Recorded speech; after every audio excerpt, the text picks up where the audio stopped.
G'day everyone, Viv here, hope you're all keeping well.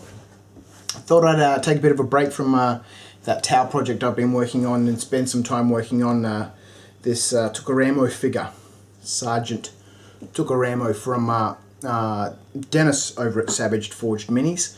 I've had this figure for quite some time, and as you can see, I mean, he's a big figure, he's imposing, and I really wanted to do it properly, so it's been sitting on my shelf for ages and ages, but I started working on it a couple of nights ago, posted up some pictures on Facebook of the orc's head, and did a little bit of work on the skin the other night. There's still lots and lots of work through, but I thought I'd show a little bit of an update and continue on with this one and show some progress every now and then when I make some. So let's have a bit of a closer look. So here he is. He's a massive figure. He's 20 centimeters tall, and I'll just grab this Space Marine just for scale reference. I mean, you put that Space Marine next to him and all of a sudden you get sort of an impression of how big this guy is. But the orc head, bit of a airbrush work on the front there. Still lots and lots of work to do. Not much done on the back of him at the moment. I need to do a little bit of highlighting down the side here. I'd like to try and keep this back bit in the shade because the light is supposed to be coming from the top down, and obviously his arm is going to be shading the back of his head here. And then there's all the guts and the spinal cord and spine and all that sort of stuff that need to be picked out. So happy with the progress there so far. Started working on the skin.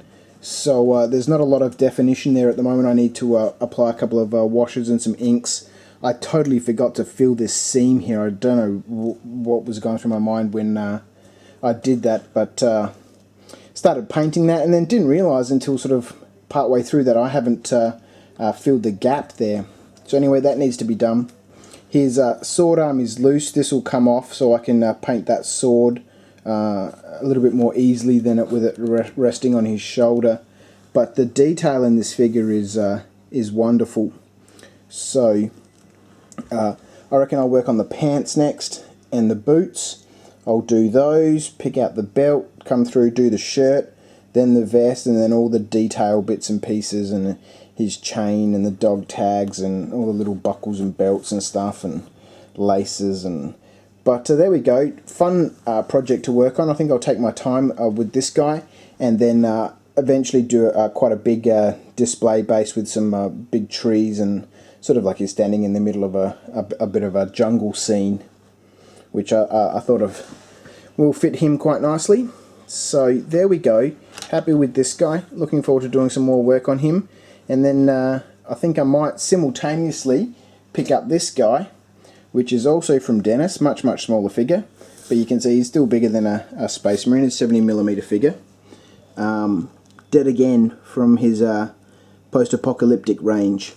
So his arms are just blue tacked on at the moment, but this is, I've cleaned it up, another wonderful sculpt, packed full of all bits and pieces and detail, and he'll be good fun to, excuse me, work on. So there we go, quick little update.